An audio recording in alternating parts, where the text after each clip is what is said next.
Hey Andy, thanks for asking your question on mentoring men. I'm going to take a moment to first rephrase your question back on video for the people watching this who aren't on mentoring men, and then talk a little bit about my perspective on this. You asked, how can I be empathetic without feeling like I'm agreeing with my wife's perspective? And the context, the broader context, I'm pretty sure you meant that you didn't share is specifically when a woman partner's coming to you and it's kind of emotionally intense and they're accusing you maybe of something, or they're sharing something that happened in the relationship, and the words coming out of their mouth are quote unquote wrong. You know the story to have been different.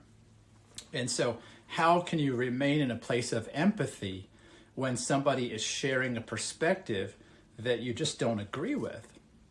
And can you hold on to empathy in that circumstance without feeling like you have to go some inauthentic route of agreeing with something you don't agree with?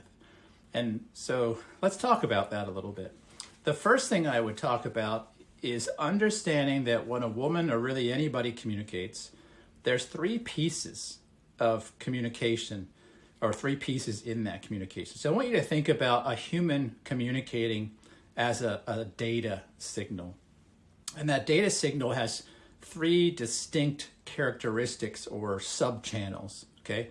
The first thing people communicate when they're communicating is an emotional state.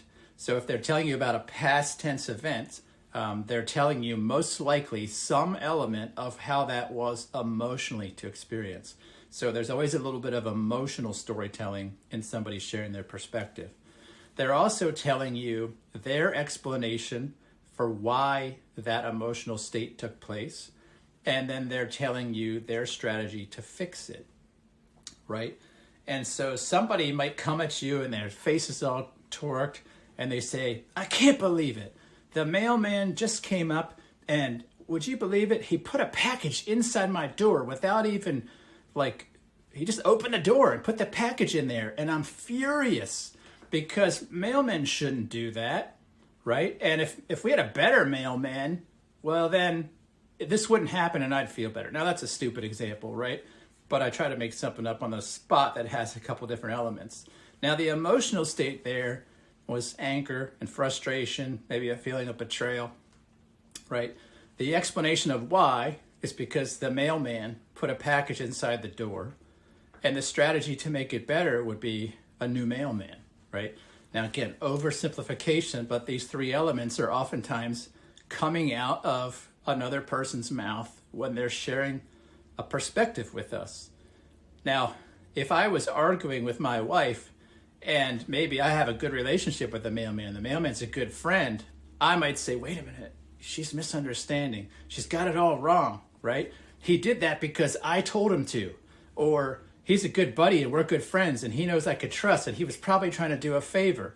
Now, in most marriage arguments, what would happen is I'd say, honey, hold on, simmer down. And I would explain a counter perspective to the strategy for feeling better that my wife explained and her cause. I would try to fix her cause, and I would try to fix her strategy. And you know what? I would totally lose in a relationship sense, because the thing that was the most important to my wife was her emotional state. And because I focused on two and the least two important sub channels of communication and missed the one important one, she would have felt like, who is this guy? He totally missed me, right? She would be upset. She would feel like I hadn't seen her. I hadn't empathized with her. And you know what? She'd be right, because I didn't empathize with her. And the reason I didn't empathize with her is because I latched on to her explanation of cause and her strategy. So remember, all communication generally has emotion, cause, strategy to fix. Emotion, cause, strategy to fix. If I focused on cause and strategy to fix, in my insecurity, I compare that to my own. What do I think is the cause? What do I think is the strategy to fix? And then I go into arguing defensive mode. I lose the ability to be empathetic. because I focused on the wrong things and I focused on unimportant things. So let's talk for a minute about why. The reason I did that is because there's an innate insecurity that an insecure man has, that when he hears a partner's perspective, he compares it to his own. He compares for fidelity. Are we on the same page? And if we're not, he thinks he wants to fix. But the reason he wants to fix is he's trying to get the partner to match his perspective so he can solve what is really a very deep insecurity. And it's an insecurity that goes basically like this.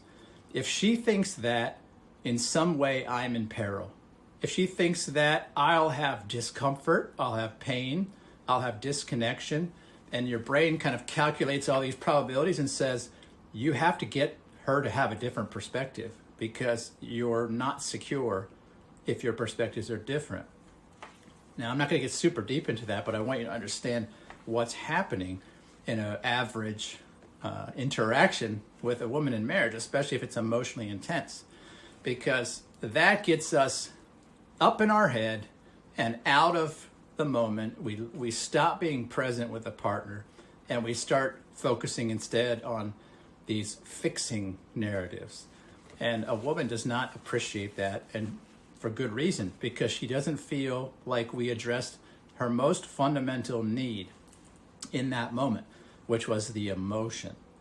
Okay, so it's very important when you're having a conversation with a woman to look for the emotion. That's the most important thing. And just try to set aside the cause and the strategy.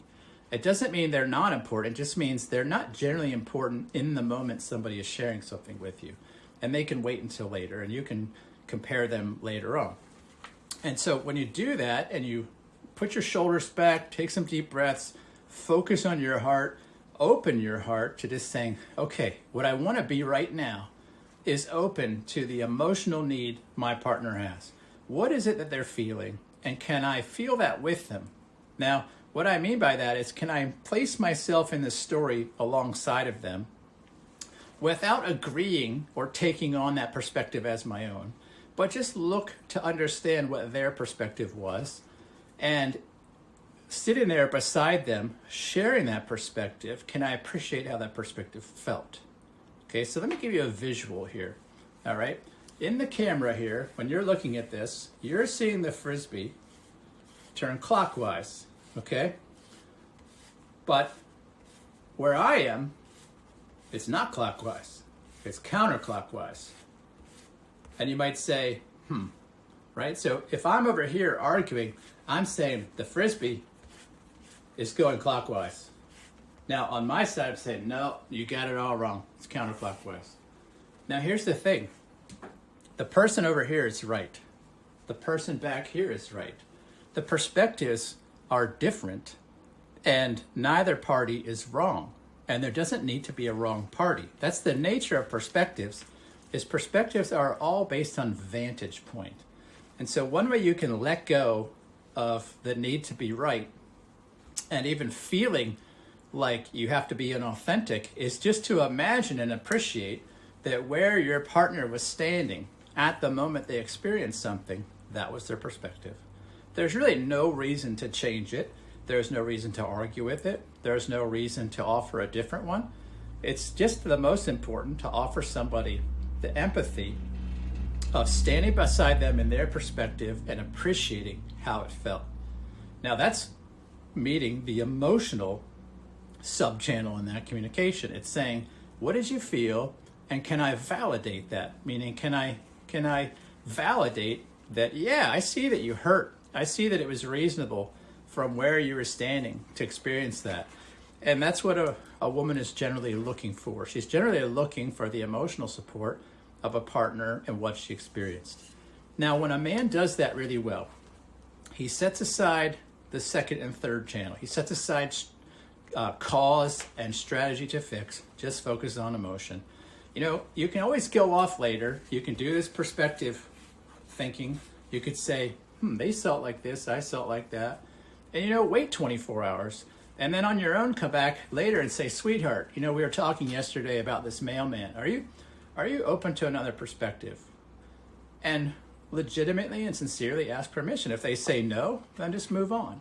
But if they say yes, which they're much more likely to do if you have become an empathetic and appreciative partner, then you can offer your perspective later.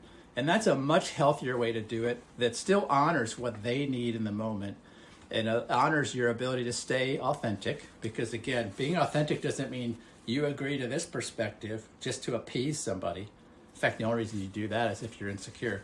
It means you appreciate that you have your perspective, they have theirs. It doesn't need to be argued about.